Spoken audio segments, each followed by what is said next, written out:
국민의힘이 거듭 헌법재판소의 대통령 탄핵 심판이 불공정하다고 문제 제기했습니다. 국민의힘 의원들은 헌재를 항의 방문했고 권영세 비대위원장은 탄핵 심판 판결이 더 큰 갈등으로 이어질 것을 우려했습니다.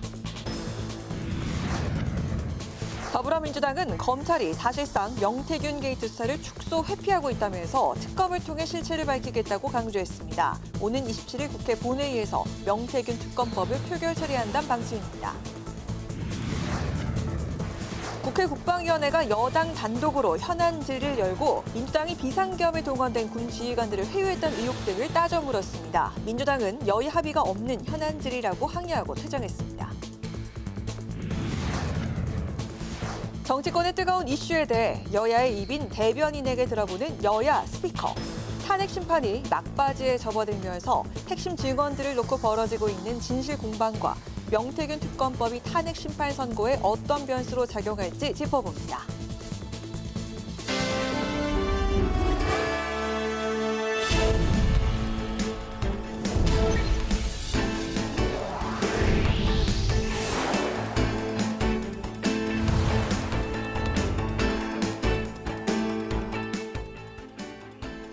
여러분 안녕하십니까? 2월 17일 월요일 국회 라이브 6 시작하겠습니다. 윤 대통령의 탄핵 심판이 종반부로 접어드는 가운데 국민의힘은 헌법재판소의 공정성을 거듭 꼬집었습니다. 당정은 학교 안전을 강화하기 위한 하늘이법을 논의했습니다. 여당 소식 이소희 기자가 보도합니다. 국민의힘은 오늘도 탄핵 심판이 불공정하다며 헌법재판소를 압박했습니다. 여당 의원 30여 명이 헌법재판소를 항의 방문했고 지도부도 헌재의 공정성 논란을 재차 언급했습니다. 관훈클럽 토론회에 참석한 권영세 비대위원장은 헌재의 판결이 더 큰 갈등으로 이어질 수 있다고 우려했습니다. 최근 여론조사를 보면 헌재의 탄핵 심판이 불공정하다는 의견이 40%를 넘어서 과반에 육박하고 있습니다. 탄핵 심판 판결이 갈등의 종결이 아니라 더 큰 갈등으로 이어지지 않을까 걱정할 수밖에 없는 심각한 상황입니다. 권 비대위원장은 헌재의 객관적 심사를 전제로 심판 결과가 나온 이후 국가적인 혼란을 최소화하는 게 가장 중요하다고 강조했습니다. 윤 대통령의 하야 결단 가능성에 대해서는 옳지 않다고 일축했고 부정선거 의혹에 대해선 단정할 상황은 아니지만 철저한 리뷰는 필요하다고 답했습니다. 오전 회의에서는 최근 한미일 공동성명에 대북 제재 강화 의지가 담긴 데 반해 이 대표는 쌍방울 대북 송금 사건으로 재판을 받고 있다고 지적했습니다. 불법 대북 송금은 유엔과 미국의 제재 대상입니다. 그에 연루된 사람과 단체도 모두 세컨더리 보이콧 대상이 되는데 제1야당 대표가 대북 제재 위반범이라면 이는 우리 외교의 대참사입니다. 상속세 개편과 반도체 특별법 등에 대해 이 대표가 우클릭하는 척만 하면서 무책임한 정치를 하고 있다고 질타했습니다. 한편 국민의힘은 학교 안전 강화를 주제로 당정 협의회를 열고 하늘이법 재개정을 논의했습니다. 당정은 하늘이법 추진을 통해 고위험 교사에 대한 긴급 분리 조치와 복직 심의 강화를 법제화한다는 계획입니다. 국회 방송 이소희입니다. 더불어민주당은 명태균 게이트가 비상계엄의 방아쇠 역할을 했을 거라며 특검으로 내란의 실체를 밝혀야 한다고 강조했습니다. 민주당은 또 명태균 게이트 수사에 대한 검찰 의지가 매우 빈약해서 특검이 꼭 필요하다고 재차 주장했습니다. 김동희 기자입니다. 윤석열 대통령의 비상계엄 선포가 윤 대통령 부부의 여론조작 부정선거와 공천 개입 행위가 드러나는 걸 막기 위한 조치였다고 주장한 더불어민주당. 명태균 씨 수사를 맡은 검찰이 김건희 여사에 대한 소환 조사도 하지 않는 등 수사 의지가 빈약해 특검이 불가피하다고 강조했습니다. 수사검사가 황금폰 증거인멸을 권유했다는 명태균 측의 주장까지 있었고 만일 알맹이가 빠지고 쭉정이만 담겨 있다면 검찰이 그동안 의도적으로 권력 핵심부에 대한 수사를 축소 회피해왔다는 확실한 증거가 될 것이고 창원지검이 명태균 수사 중간 발표에서 윤 대통령 부부 공천 개입 등 다수 사건을 서울중앙지검으로 이송한다고 밝힌 걸 두곤 수사를 지연하거나 축소하기 위한 조치란 의구심을 피할 수 없다고 밝혔습니다. 민주당은 오는 27일 국회 본회의에서 명태균 특검법을 표결에 붙이겠다는 계획입니다. 민주당은 계엄이 성공했다면 노상원 전 정보사령관 수첩에 적힌 이른바 수거 대상 수백 명이 목숨을 잃었을 거라고 주장했습니다. 상황이 이런데도 일부 여권에서 윤 대통령의 복귀를 주장하는 건 인면수심이라고 지적했습니다. 윤석열 복귀라니 살육과 테러가 난무하는 나라를 원하는 것입니까? 이성과 양심을 회복하고 인간의 길을 걷기를 바랍니다.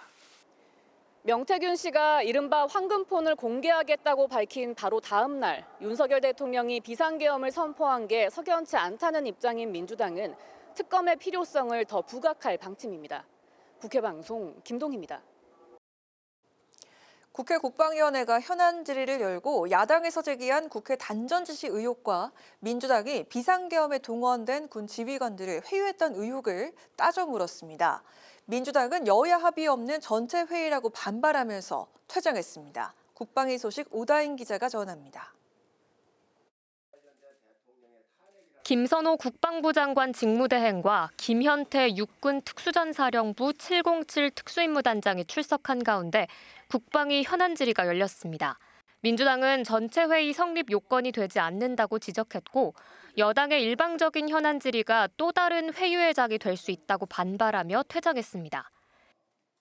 증인의 자격도 아니고 단순 출석의 자격으로 지금 앉아 있는 걸 보십시오. 여당의 입장에서 계속 질의하면 그것이 회유와 강요에 의한 질의이지 그게 어떻게 진실을 바로잡는 과정이 될 수가 있겠습니까? 국민의힘은 어제 민주당 소속 국조특위위원들이 제기한 윤 대통령의 국회 단전 시도 의혹을 따져 물었습니다.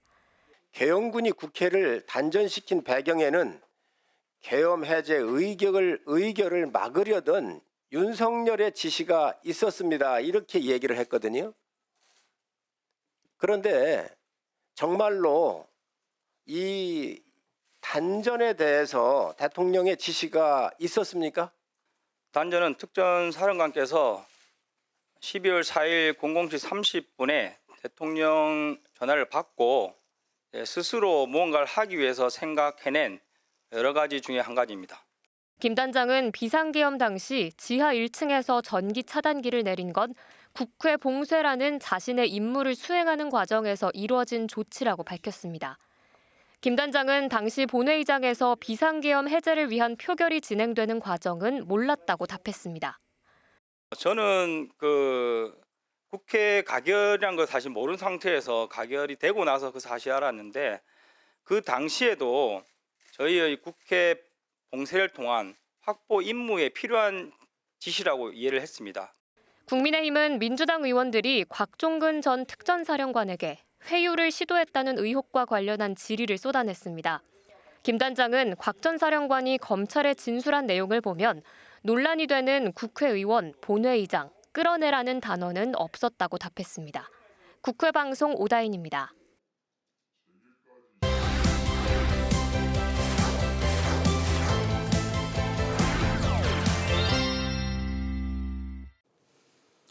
네, 오늘 이슈픽 한규미 개건 기자와 함께 이번 주부터 시작되는 윤 대통령 내란죄 형사재판에 대한 내용부터 짚어보겠습니다. 한규미 기자 어서 오십시오. 네, 안녕하세요. 네, 이번 주 목요일부터 윤 대통령의 내란 사건 형사재판이 시작되는데 헌재의 탄핵 심판 결과가 형사재판에도 영향을 줄지 관심이 모아지고 있네요.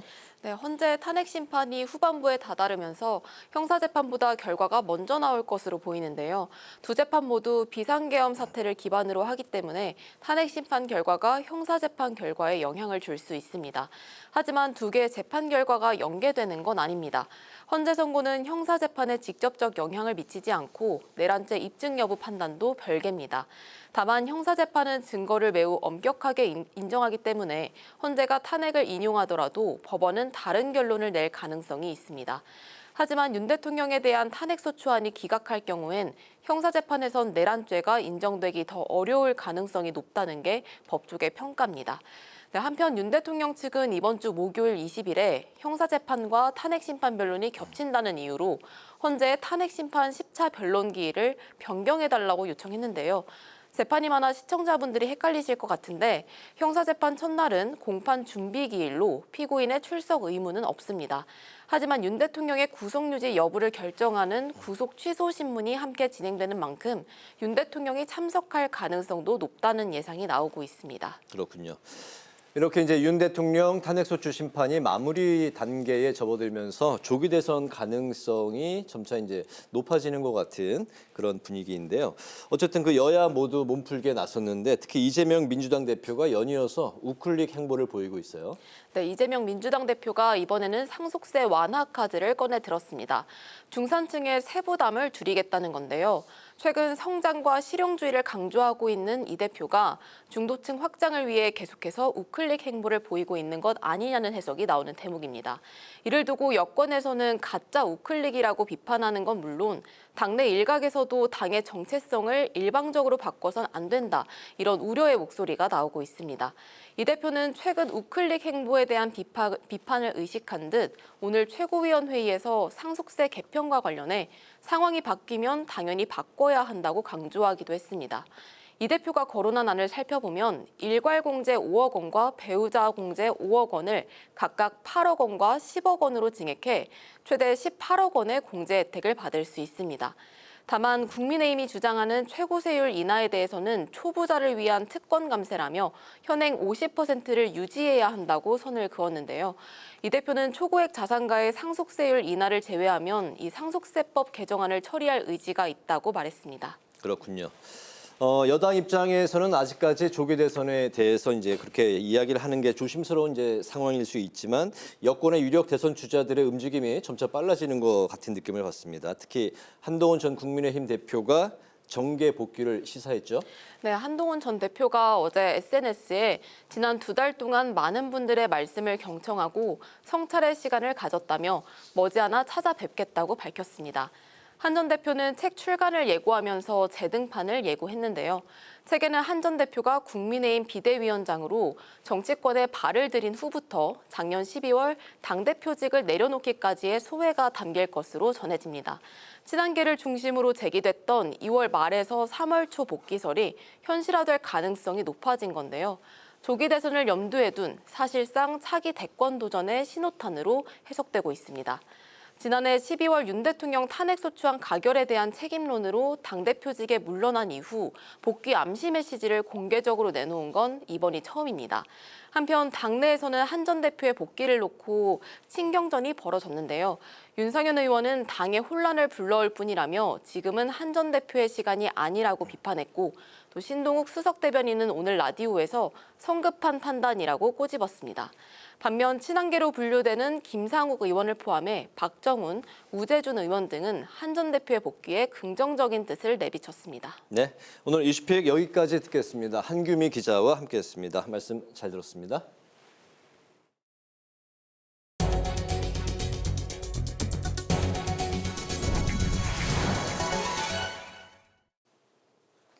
전력 수급을 위한 에너지 3법 중 2개가 국회 산업통상자원 중소벤처기업위원회 소위원회를 통과했습니다. 국가기관 전력망 확충 특별법은 전력망 설치가 지연되는 걸 줄이기 위해 60일 동안의 이해관계 조정 기간이 끝나면 협의를 마친 것으로 간주하고 생산지의 우선 사용권을 부여하도록 했습니다. 또 고준위 방사성 폐기물 관리 특별법은 원자력 발전소 가동으로 발생하는 고준위 방사성 폐기물의 연구 처분 시설을 마련하는 내용을 담고 있습니다. 권성동 국민의힘 원내대표가 이명박 전 대통령을 예방했습니다. 권 원내대표는 글로벌 경제 위기를 극복한 경험이 있는 이 전 대통령에게 트럼프 행정부 출범 이후 벌어진 관세 전쟁 대책과 불안정한 전국에서 소수 여당이 나아갈 방향에 대해서 조언을 구했습니다. 이 전 대통령은 소수 여당이 똘똘 뭉쳐서 힘을 모으고 국정을 도와줘야 한다고 조언하고 대미 외교와 통상 경험이 많은 한덕수 총리가 빨리 복귀해서 한미 협력을 위한 카운트 파트너 역할을 해야 한다고 강조했습니다. 더불어민주당이 우리 경제 뿌리이자 고용의 중심인 중소기업의 실질적 지원을 위한 특위를 출범시켰습니다. 중소기업특위 위원장을 맡은 권칠승 의원은 실제 현장에서 발생하는 애로사항에 공감하고 실질적인 힘이 되는 방안을 마련해 나가겠다고 밝혔습니다. 이재명 대표는 중소기업이 글로벌 시장에서 경쟁력을 갖출 수 있는 실질적인 지원이 필요하고 대기업, 중소벤처기업과 함께 혁신과 상생을 통한 미래 먹거리 준비에 전력을 다해야 할 때라고 강조했습니다.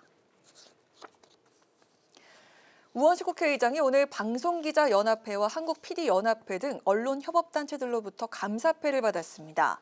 언론인들은 지난 12월 3일 계엄 당시 우 의장의 신속한 비상계엄 해제가 민주주의와 언론의 자유를 지킬 수 있었다고 판단해 감사패를 수여했다고 밝혔습니다. 감사패를 받은 우 의장은 신속한 계엄 해제를 가능하게 한 건 국회로 달려온 시민들과 국회의원 그리고 계엄 상황에 소극적으로 임한 젊은 군인들 덕분이고 특히 언론인들이 현장 상황을 국민들께 생생히 전달해 줬기 때문이라고 밝혔습니다.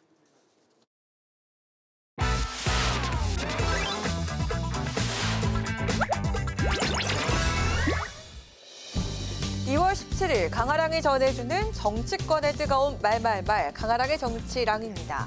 오늘 첫 번째 주제는 증세 방지대 부자 감세입니다. 연일 실용주의를 내세우고 있는 이재명 대표가 이번엔 상속세 완화 카드를 꺼내 들었습니다. 상속세 공제를 최대 18억 원까지 상향하는 내용의 상속세 증여세법 개정안을 이번 주에 처리하자고 제안한 건데요. 배우자 10억, 자녀 8억, 매주 18억으로 상향하자는 건데 이게 사실은 작년에 다 나왔던 내용들이거든요. 민주당에서 협상에 응하지 않고 있다가 과연 지금 상속세라든지 또 증여세의 현실화에 관심이 있는 곳인가?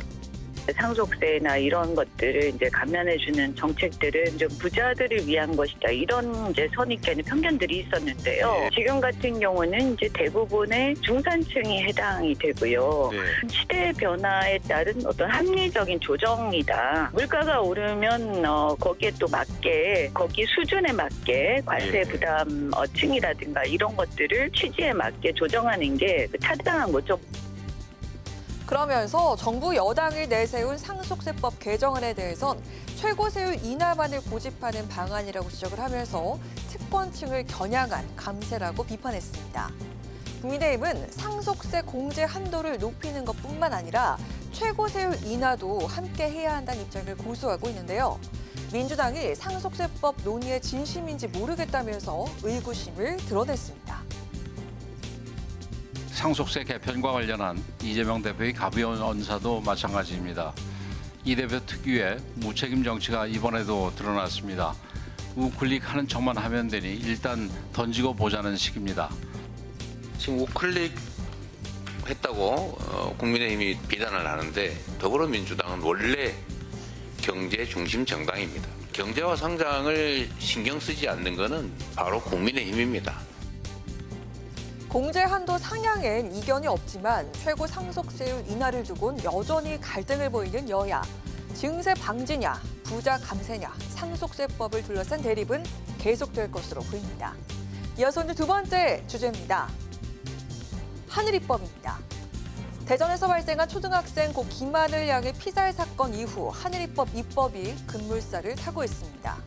여야 모두 관련 법안 제정을 위해 적극적으로 움직이는 모양새인데요. 먼저 국민의힘은 오늘 정부와 당정 협의를 열고 학교 안전 강화 방안 대책을 논의하는가 하면요.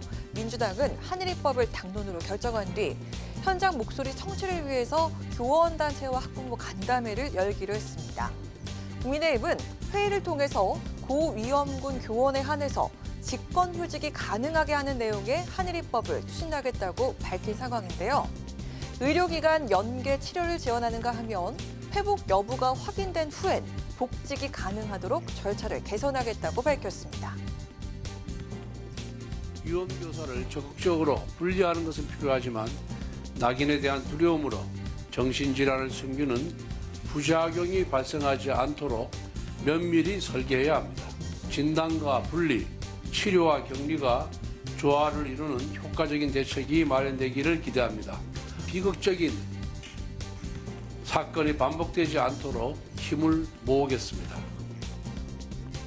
민주당에선 교사의 마음 건강이 자칫 낙인으로 연결될 수 있다며 부작용을 최소화하기 위해선 사회적인 대화가 선행돼야 한다고 강조했습니다.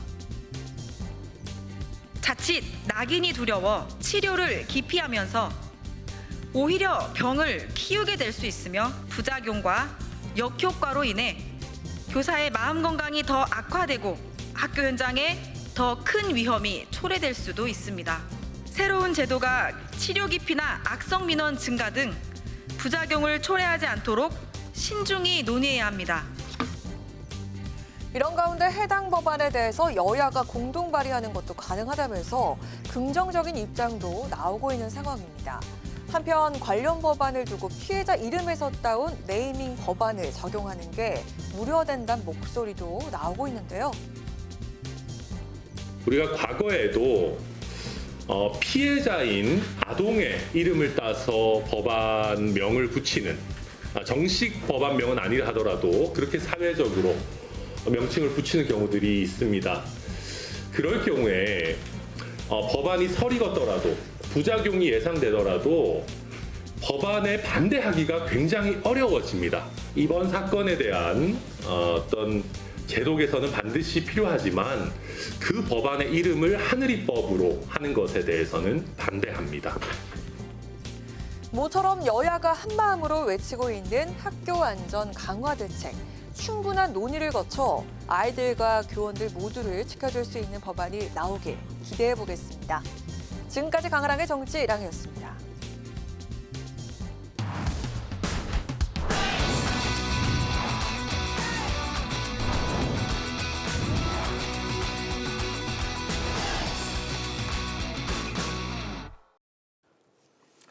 네, 정치권의 가장 뜨거운 이슈에 대한 입장을 여야의 입으로 불리는 대변인께 직접 들어보겠습니다. 여야 스피커 정광재 국민의힘 대변인, 안규령 더불어민주당 대변인 두 분과 함께하겠습니다. 어서 오십시오. 네, 안녕하세요. 네, 두 분은 이제 격주로 만나게 되는데 2주 동안 잘 지내셨죠? 네, 덕분에 잘 지냈습니다. 네, 정광재 대변인도 워낙 격변의 정치 시기를 보내고 있어서요. 하루하루가 정말 우리 한국 정치가 이렇게 다이내믹해도 되나라는 생각이 들 정도로 격동의 시기를 보내고 있습니다. 네네, 저희들도 뉴스를 매일 진행하면서 느끼고 있는데요. 바로 이제 첫 번째 이슈로 들어가 보도록 하겠습니다. 오늘 권영세 국민의힘 비대위원장이 관훈 토론회에 이제 참석을 했는데 다시 그때로 돌아가도 계엄 해제 표결에 불참했을 것이다. 이렇게 이제 언급을 했고 또 오늘 비대위 회의에서는 민주당의 기획 탄핵이다 이렇게 이제 언급도 있었는데 그렇기 때문에 이제 계엄과 탄핵으로 인한 혼란은 사과를 했었는데 탄핵의 부당성은 주장하는 이런 모습입니다. 이 부분에 대해서 양측의 이제 논평부터 좀 들어보겠습니다. 안규령 대변인부터 들어볼까요? 네, 조금 전에 정광재 대변인께서 근황에 대해서 격변의 시기, 격동의 시기를 보내고 있다라는 말씀 주셨는데 바로 이 윤석열과 국민의힘 때문 아니겠습니까? 특히 권영세 비대위원장이 관훈 토론회에서 표결에 돌아가도 다시 불참했을 것이다 라고 이야기한 건 굉장히 부적절하죠. 나는 내란 공범이다 이렇게 자백한 것입니까? 계엄 선포했을 때 밝힌 이유만으로는 납득이 되지 않았지만 그래도 대통령에게 합리적인, 공개하지 못한 합리적인 이유가 더 있을 수도 있으니 들어봐야 했다, 기다려봐야 했다라고 이야기를 했잖아요. 뭘 기다린다는 말입니까? 헌법재판소에서 윤석열이 계엄의 이유로 가정사, 개인사를 들었다고 했는데 그게 그러면 납득이 될 만한 이유였을까요? 그러니까 국민의힘 특히 이제 지도부마저도 강성 지지층, 극우 지지층만을 바라보는 발언을 지금 내뱉고 있는 것 같습니다. 그러니까 권영세 위원장 같은 경우에도 이 비상계엄 선포는 잘못됐다고 하면서도 이게 헌법에 위배되는지에 대해서는 제대로 이야기하고 있지 못하잖아요. 네. 윤석열을 두둔하고 싶지만 두둔할 만한 발언, 두둔할 만한 이유를 찾을 수 없다라고 차라리 인정하는 게 낫지 않을까 싶습니다. 그리고 당시에 이제 계엄 선포가 있고 나서 한동훈 당시 대표가 이 계엄에 대해서 위헌적이다, 위법적이다 규정을 했는데 이것도 부적절하다고 비판을 했더라고요. 네. 그러면 권영세 위원장 같은 경우에는 계엄이 좀 연장되기를 바랐던 것인지 의심하지 않을 수가 없었습니다. 네, 결국 계엄이... 선을 넘은 모습이 이 여당 그래도 대표격인 비대위원장이 결국 이렇게 선을 넘은 모습이 많이 안타깝기도 했습니다. 네, 선을 넘은 모습이다 말씀하셨는데 권영세 비대위원장의 계엄에 대한 그 입장은 정확히 어떤 건가요? 계엄은 잘못된 정치 행위다라는 점은 권영세 비대위원장뿐만 아니라 국민의힘 의원 모두 공감하고 있는 부분입니다. 이 부분을 권영세 위원장이 다시 한번 확인해 줬고요. 그러나 계엄의 원인을 들여다보면 기획탄핵이라는 말을 썼는데 기획탄핵이라는 말이 아주 적절한 용어인지는 모르겠습니다만 계엄으로 연결되는 과정, 그러니까 윤석열 대통령이 취임하기 전부터 탄핵에 나서야 한다라고 했던 것부터, 그리고 실제 12월 2일에 있었던 감사원장 탄핵, 예산삭감, 이 일방적인 특검 공세, 이런 부분들이 계엄으로 이어졌다라고 하는 부분들은 최근에 시간이 갈수록 공감하는 분들이 많아지는 것도 사실입니다. 이런 여론을 반영한 것이라고 봅니다. 권 위원장이 당시로 돌아가도 본인은 계엄 해제 표결에 찬성하지 않았을 것이다라고 얘기한 것은 불참했을 것이다. 네, 누구나 정치인은 자신의 정치적 행위로 인해서 정치적 평가를 받게 되는 겁니다.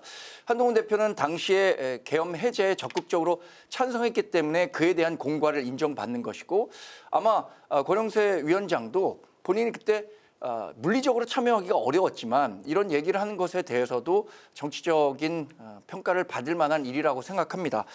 왜냐하면 최근으로 갈수록 우리 당을 지지하는 사람들의 목소리는 계엄과 관련해서는 잘못됐지만 이것이 탄핵에 이르는 사안이냐라는 부분에 대해서는 의문을 제기하는 분들이 생기고 있잖아요. 꽤 많아졌습니다. 그렇기 때문에 오늘 나왔던 권영세 비대위원장의 발언의 방점은 탄핵 절차가 진행되고 있는 만큼 그 결과를 기다리고 불복할 수도 없고 그 불복이 가능한 일도 아닙니다. 그러니까 공정하게 탄핵 재판이 이루어져야 한다는 점에 방점이 찍혀 있다고 봅니다. 그 기획 탄핵에 대해서 한 말씀 덧붙이고 싶은데요. 그러면 민주당이 윤석열을 탄핵하기 위해서 계엄까지 기획했다라는 말입니까? 제가 여러 번 말씀드리지만 탄핵의 버튼을 누른 것은 윤석열 본인입니다. 그리고 저는 이것 때문에 특히 국민의힘 우리 정광재 대변인님도 그렇고 다른 대변인님도 굉장히 곤혹스러워 하시는 것 같은데, 오늘 이 권영세 위원장의 비대위 회의에서의 발언 때문에 회의가 끝난 다음에 소위 백브리핑이라고 하죠. 기자들과의 질의응답에서 사실 이 윤석열의 계엄 선포와 관련해서는 여러 증언과 증거, 특히 어제 같은 경우에는 국회 단전 그 조치와 관련된 CCTV 영상도 공개가 됐잖아요. 그러니까 여기에 대해서 어떻게 생각하냐, 이건 뭐냐, 기자들의 질문이 쏟아지니까 그 국민의힘 대변인이 정확한 상황을 보고 판단하겠다라면서 좀 곤혹스러워하시는 모습을 보였거든요. 그러니까 국민의힘이 특히 지도부 같은 경우에 권영세 위원장도 그렇고요. 탄핵이 속으로는 인용될 거라고 생각하는 것 같습니다. 그러니까 탄핵 인용에 대비해서 다음을 준비해야 함과 동시에 또 윤석열을 옹호하는 강성 지지층도 바라봐야 되기 때문에 이쪽 저쪽 발 담그고 있다가 지금 가랑이 찢어질 것 같습니다. 네, 가랑이가 찢어질 거까지 걱정은 안 해주셔도 되는데 우리나라 정치를 위해서는 걱정해 드려야죠. 기획탄핵이라고 얘기하는 것은 아까 말씀드린 것처럼 민주당의 입법권 남용이 있었다. 입법권 남용은 뭐냐 하면 4.10 총선에서 분명히 민주당이 공정한 선거를 거쳐서 저는 다수당이 됐다고 생각합니다. 그런데 그 다수당이 실제로 의사를 결정하는 과정에선 다수의 폭력을 행사하고 있었다라는 평가를 모면하기가 어렵다고 봅니다. 그러니까 입법권은 행정부를 견제하는 수단으로 활용이 돼야 되는데 입법권이 오히려 행정부를 겁박하고 마비하는 수준까지 가면 안 되는 거거든요. 사실 1987년 개헌으로 의회 해산권이 없어졌기 때문에 대통령으로선 본인의 권한 내에서 행사할 수 있는 게 개헌밖에 없었던 것이기 때문에 그런 부분들을 윤석열 대통령은 강조하고 있습니다. 다만 저는 개인적으로는 그 계엄이 정당한 정치 행위였다라고 판단하지는 않습니다. 네. 그 말씀하신 것처럼 지난 총선에서 민주당이 다수당이 됐습니다. 그러면 국회에서 다수결의 원칙으로 법안을 통과시켰지 않습니까? 입법권 남용이 아니라 정당한 국회에서의 의결 절차를 거쳐서 법이 발의된 것입니다. 하지만 오히려 윤석열의 그러면 거부권 남용에 대해서는 뭐라고 말씀하시겠습니까? 국회의 권한, 국회를 존중하지 않는 것이잖아요. 그런 과정에서 국민의힘은 윤석열의 눈치만 보면서 입법 과정에서 전혀 협조하는 태도를 보이지 않았습니다. 윤석열이 선택할 수 있었던 건 계엄이 아니라요. 야당을 포함한 국회와의 대화와 타협, 설득, 그런 협치가 아니었나 싶습니다. 네. 네, 두 분 첫 주제부터 아주 뜨거운데 이런 여야 공방은 지금 국회에서도 이어지고 있습니다. 여당은요, 그 민주당의 곽종근 회유설 이 확인을 위해서 국방위를 소집을 했고, 야당 측에선 내란특위를 통해서 증언 번복과 국회 단전 조치 이걸 추궁할 예정인데요. 자, 우리 안기령 대변인께 먼저 여쭙도록 하겠습니다. 이 헌재 판결을 가를 만한 핵심적인 쟁점 어떤 게 될까요? 뭐 다 나오지 않았습니까? 온 국민이 지난 12월 3일 무장한 계엄군이 국회에 들어와서 물리력을 행사하고 국회 본회의장으로 침투하려는 장면을 목도했습니다. 그리고 어제는 이 계엄군이 국회의 전력을 차단한 영상이 공개되기도 했거든요. 그런데 이제 국민의힘 그리고 윤석열과 그 내란 일당은 뭐 헌법재판소에서 분명하게 사실로 드러난 것이 없다라고 운운하고 있거든요. 뭐가 드러난 것이 없습니까? 그리고 그런 증거와 증언을 바탕으로 검찰도 윤석열을 기소를 했습니다. 그렇기 때문에 이제 헌재 판결을 가를 핵심 쟁점, 온 국민이 다 목도한 사실이라고 생각을 하고요. 헌법재판소가 이 국민의힘 그리고 윤석열 내란 일당의 떼쓰기에 어쨌든 변론 기일을 추가하기는 했는데 저는 국민 상식에 합당한 판결을 내릴 것이라고 생각하고 있습니다. 네, 정광재 대변인. 그런데 그 단전이 이루어지는 장면 저도 잘 봤습니다. 그 헌법재판소에서 나왔던 증언 하나하나를 한번 되돌아보겠습니다. 단전 단수와 관련한 지시를 받았느냐? 곽종근 사령관은 사실 지금 민주당에 굉장히 유리한 진술을 하고 있음에도 불구하고 그런 명령을 받은 적이 없다. 윤석열 대통령으로부터. 네. 이렇게 얘기를 했습니다. 그러면 민주당은 곽종근 전 사령관이 헌법재판소에서 위증의 죄를 감수하면서까지 위증하고 있다고 생각하는 건가요? 그건 아닐 거지 않습니까? 그리고 또 오늘 국방위 청문회에서 김현태 단장이 이런 얘기를 했습니다. 그 단전과 관련한 것은 곽종근 사령관의 판단이었지 윤석열 대통령으로부터 들은 것은 아니다라고 했는데 그럼 이것도 김현태 단장의 진술이 또 회유나 오염된 건가요? 민주당이 어떤 그 하나의 기준을 갖고 본인들에게 유리할 때는 이쪽 잣대를 썼다가 그렇지 않을 때는 다른 잣대를 사용해가면서 재탕 삼탕 윤석열 대통령이 직접 단전 단수를 지시했다라고 하는데 지금까지 드러난 실체적 진실은 단전 단수 지시는 윤석열 대통령이 하지 않았고 현장 지휘를 하는 곽종근 전 사령관이 본인이 했다. 이렇게 얘기를 하고 있는데 지시했던 사람도 또 명령을 전달했다는 사람도 자신이 했다고 하는데 그걸 믿지 않는다면 헌법재판소의 재판 과정을 절대 다 부인한다는 말밖에 되지 않을 것 같은데요.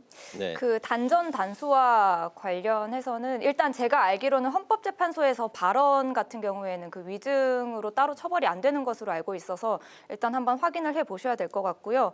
그리고 일단 검찰이 증거와 증언 등을 바탕으로 윤석열을 기소한 상황에서 자꾸 이렇게 왜 억지를 쓰시는지 모르겠습니다.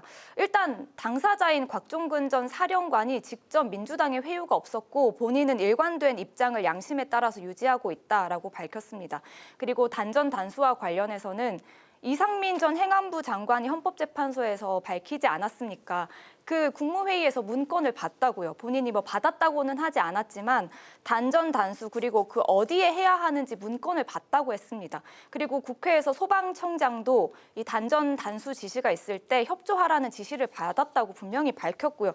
그렇기 때문에 오히려 이제 되묻고 싶습니다. 국민의힘이야말로 그리고 윤석열과 그 일당이야말로 본인들에게 불리하면 뭐 조작된 것이고 회유당한 것인지 잘 모르겠고요. 오히려 김용현 전 국방부 장관 변호인단이 여인영 전 사령관, 이진우 전 사령관을 접촉해서 회유했다라는 의혹이 일고 있지 않습니까? 그 두 사령관 같은 경우에는 그래서 헌재에 나와서 침묵으로 일관하고 있는 것이고요. 그러니까 그 오히려 헌법재판소는 그 윤석열과 내란 일당에게 회유와 압박 의혹이 없는지 좀 살펴봐야 할 것 같습니다. 네, 지금 논점이 좀 밖으로 간 것 같아요. 이상민 장관이 단전 단수를 했다. 이것은 사실 검찰 조사는 있지만 이상민 장관은 인정하지 않았습니다. 헌법재판소에서. 근데 지금 민주당이 제기하고 있는 것은 언론사에 대한 단전 단수가 아니라 국회 내에서의 단전 단수를 얘기하고 있는데 국회 내 단전 단수 명령과 관련해서 명확하게 곽종근 전 사령관이 헌법재판소에 나와서 본인이 그런 지시를 받은 적이 없다. 본인이 얘기했다. 그 지시를 받은 김현태 단장도 그렇게 얘기하고 있는데 민주당이 다시 한번 그걸 갖고 재탕 삼탕 윤석열 대통령이 명령했다라고 하는 것은 헌법재판소에서 지금 나오는 과정 전체를 무시하고 있는 거예요. 일단 윤석열이 곽종근 사령관에게 전화를 해서 뭐라도 해보라고 하니까 곽종근 사령관이 그럼 이건 할 수 있을까? 저런 방법은 있을까? 이야기하는 과정에서 그런 조치가 나왔다고 하죠. 그리고 이상민 장관 같은 경우에는 뭐 본인은 부인하고 있지만 단전 단수와 관련된 문건을 받고 그래서 소방청장에게 전화를 했다는 거 아닙니까? 단전 단수 조치가 이루어질 것 같은데 뭐 국민들의 안전을 뭐 걱정이 해서, 그러니까 국민들의 안전을 걱정해서 전화한 것이라고는 하지만 어쨌든 그런 증언과 또 통화 내용에 대한 이야기를 들어보면 단전 단수와 같은 조치는 그 당시에 이뤄지려고 준비됐던 게 맞는 것 같습니다. 네, 시청자 여러분들께서 충분히 듣고 이제 판단을 하시라고 두 분의 말씀을 저희가 이제 충분히 좀 시간을 드리고 청취를 하고 있습니다. 그런 가운데 이제 민주당이 27일에 명태균 특검법 처리를 예고했는데요. 그런데 이제 오늘 서울중앙지검이 명태균 게이트 수사에 이제 착수를 했고 또 대검이 김건희 여사 소환 가능성도 이제 언급을 했기 때문에 그렇다면 민주당이 이 특검을 주장하는 이유 그리고 이제 명태균 게이트 특검이 여야에 미치는 영향은 또 어떤 점들이 있을지 정광재 대변인부터 들어볼까요? 창원지검에서 이게 중앙지검으로 이송이 됐습니다. 근데 우리가 간과하고 있었던 사이에 이미 61곳에 대한 압수수색이 진행됐고요. 100여 명에 대한 소환 조사가 진행됐습니다. 그 수사 결과를 바탕으로 중앙지검에 가져가서 더 한번 수사를 해보라라는 의미로 받아들이고 있습니다. 근데 특검이라는 것은 사실 특검이라는 용어 자체가 특별한 검사 체제예요. 이게 아무 때나 사용하라고 특검이 활용되는 게 아닙니다. 공정성과 보충성, 예외성이라는 특이한 상황 속에서만 특검이 활용돼야 되는데 민주당은 지금 4.10 총선에서의 압도적 다수를 바탕으로 본인들이 마음만 먹으면 특검을 얼마든지 통과시킬 수 있습니다. 왜냐하면 국회 과반만 찬성하면 특검은 첫 번째 발의가 가능하거든요. 그거를 이제 행정부가 갖고 있는 제2요구권으로 통제를 했었던 건데 지금도 마찬가지입니다. 민주당의 정치 공세적인 특검 요구에 대해서 국민의힘이 이걸 어떻게 받아들일 수 있겠습니까? 결국에는 2022년 재보궐선거나 2024년 총선 과정에서 우리 당에서 진행됐던 공천 전반을 민주당이 만들어 놓은 특검이 수사를 할 수 있도록 하라는데 이거를 공당으로서 받아들일 수 있을까요? 그리고 이게 정치 공세적인 특검이 아니라면 어떤 특검을 정치 공세적인 특검이라고 할 수 있겠습니까? 네. 민주당만 추진하는 건 아니고요. 6개 야당이 모두 동의하는 법안입니다. 그리고 특별한 경우죠. 사실 김건희 씨도 따지고 보면 민간인이고요. 명태균 씨는 뭐 민간인이죠. 민간인들이 뭐 공천에 개입한 사상 초유의 일 아니겠습니까? 특별한 경우입니다. 오늘 창원지검의 중간 수사 결과 발표가 있었는데 좀 실망스러웠습니다. 이 의혹이 불거지고 지난해 9월이었던 것 같은데 어언 6개월 동안 무엇을 했는지 모르겠습니다. 뭐 많은 사람들을 수사하고 압수수색도 했다고 하는데 사실 핵심 고리에 있는 사람들, 핵심 의혹은 하나도 건드리지 못했다라는 느낌을 받습니다. 오늘 나온 결과가 그거잖아요. 명태균 씨와 김영선 전 의원을 추가로 기소하고 사건을 서울중앙지검으로 이송한다. 그런데 말씀드린 것처럼 이 핵심 고리에 있는 윤석열, 김건희 부부는 물론이고요. 오세훈 시장, 홍준표 시장 그리고 이준석 의원 같은 경우에는 수사하지도 않았습니다. 그래서 민주당은 현재 검찰이 이 네. 수사에 대한 의지가 이제 빈약하다 이런 입장인 거죠. 그러니까 이런 식이라면 서울중앙지검에 간들 뭐 달라지는 게 있겠습니까? 특히 수사팀이 서울중앙지검으로 가서 계속 수사를 한다는 것인데 이 팀장인 이지형 팀장이 예전 윤석열 특검팀에 함께 소속되어 있던 좀 친윤 검사로 알려져 있었습니다. 그리고 그동안 이 사건을 무마해 왔다는 의혹이 불거지기도 했고요. 그러니까 이 수사팀이 그대로 서울중앙지검으로 가서 계속 수사를 한들 뭐가 달라지겠냐. 오히려 계속 사건을 좀 무마하겠다, 시간을 끌겠다 이런 의도로밖에 볼 수 없지 않냐라는 생각인 거고요. 특히나 이제 오늘 같은 경우에 그 김건희 씨가 어떤 특정 검사가 국회의원을 하게 해달라, 국회의원 만들어달라 이런 또 통화를 했다라는 사실이 새롭게 밝혀지기도 했거든요. 그렇기 때문에 더더구나 특검이 필요하다. 특검법에 따라서 특히나 지금 오세훈 시장, 홍준표 시장, 이준석 의원 등 앞으로 치러지게 될지도 모를 조기 대선에 다 이름이 후보로 거론되는 사람들이지 않겠습니까? 그렇기 때문에 조속한 특검 통과를 통해서 이 의혹을 좀 밝혀야 된다라는 생각을 갖고 있습니다. 네. 네, 다음 주제는 상속세가 과연 개편될까 하는 그런 내용인데요. 여당은 최고 세율 인하 그리고 야당은 공제 한도 확대 방점이 찍혀 있는 것 같습니다. 각기 그 기업과 또 중산층 표심을 겨냥한 거다 이런 분석도 나와 있는데 우리 정광재 대변인께 먼저 여쭙도록 하겠습니다. 이 상속세 개편 논의 테이블에 오를 수 있을지 어떻게 보십니까? 이재명 대표가 지금 상속세 개편 논의해보자는 거 아니겠습니까? 그런데 관건은 이재명 대표가 정말로 그 상속세 개편 논의에 참여하고 싶은가 이런 진실성과 관련한 문제라고 생각합니다.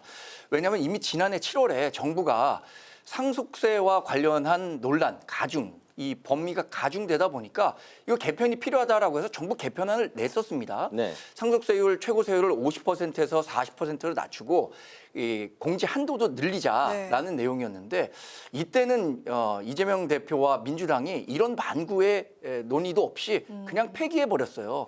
그런데 지금 선거 앞두고 이 상속세가 문제가 되고 본인이 언급을 하는 게 자신의 표에 도움이 된다고 생각하니까 선뜻 꺼내 들었는데 지난번 반도체 관련해서 52시간 특별법 관련해서 말이 확 바뀌었던 것처럼 상속세 논의도 언제 다시 제가 언제 그런 얘기했습니까? 라고 하면서 후퇴할지 모른다고 생각합니다.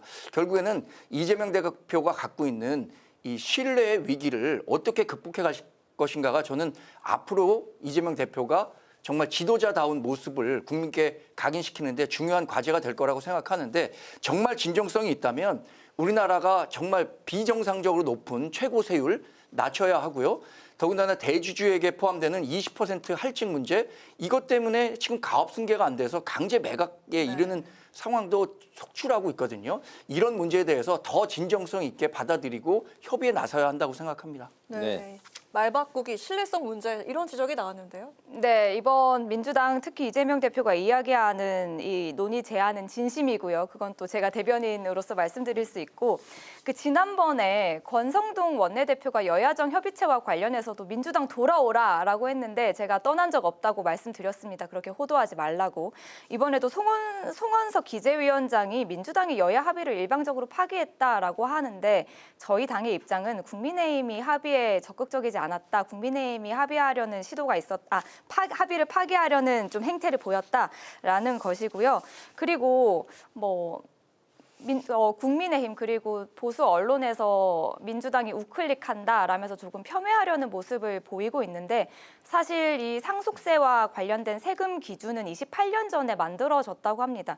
그렇기 때문에 지금 이 세금 때문에 살던 집을 갑자기 내놓아야 하는 사람들이 생기고 또 어려움을 겪고 있지 않습니까? 그렇기 때문에 이제는 좀 고쳐야 될 때다.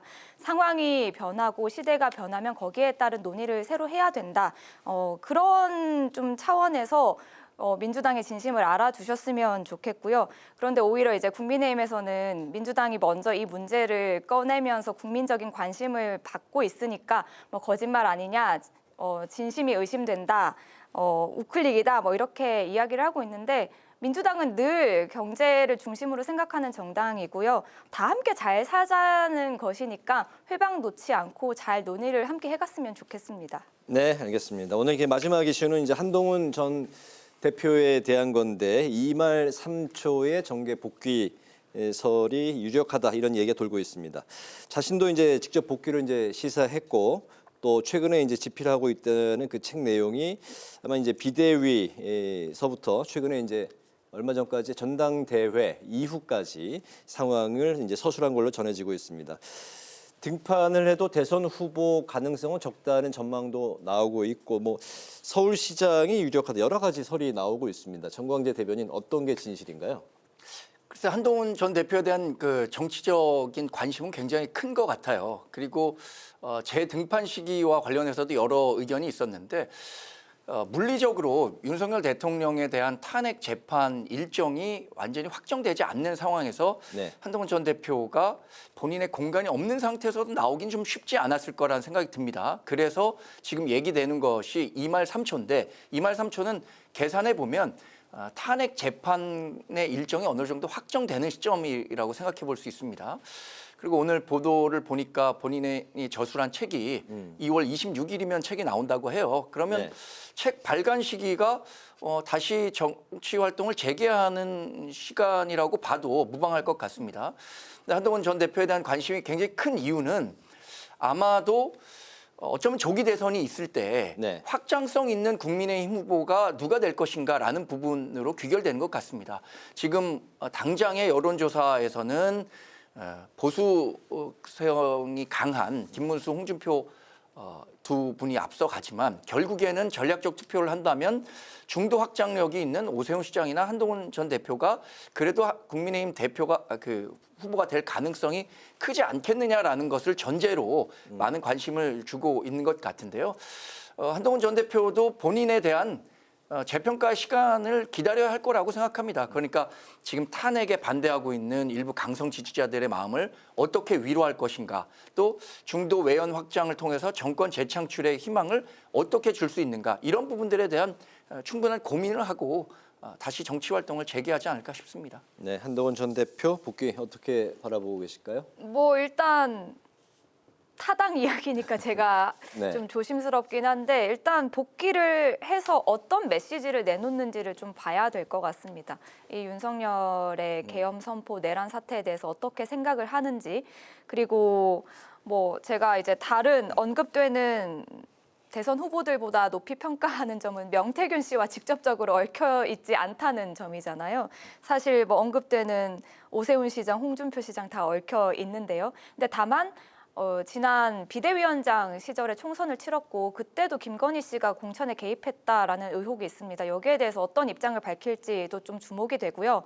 뭐 오늘 첫 번째 질문 받았었는데 다시 그때로 돌아가도 계엄 해제 표결에 불참했을 것이다라고 이야기를 하는 권영세 위원장보다는 훨씬 낫죠. 저는 뭐 한동훈 전 대표나 정광재 대변인처럼 이렇게 좀 국민의힘도 세대 교체가 이루어져야 된다. 그리고 그런 분들이 내놓는 새로운 메시지에는 어떤 내용이 담길 것인가에 좀 개인적으로는 주목하고 있습니다. 네, 마지막은 정광재 대변인께 덕담을 했던 우리 걸로. 정치권의 세대 교체는 반드시 필요하다고 생각합니다. 네. 제가 75년생인데 네. 정치권에 와 보니까 제가 아직도 굉장히 젊은 편이에요. 네네. 근데 우리 사회적으로는 제 나이 정도면은 이제 장년에 들어가는데 정치권에서 아직도 청년 정치를 청년이죠. 통한 것 같아요. 네, 알겠습니다. 매번 출연 때마다 이 세대 교체론을 들고 나오시는 정광재 대변인 말씀까지 듣고 오늘 마무리를 하도록 하겠습니다. 정광재 국민의힘 대변인, 안규령 더불어민주당 대변인과 오늘 함께 했습니다. 두 분 말씀 고맙습니다. 네, 잘 들었습니다. 오늘 국회 라이브 6 여기까지입니다. 시청해주신 여러분 고맙습니다.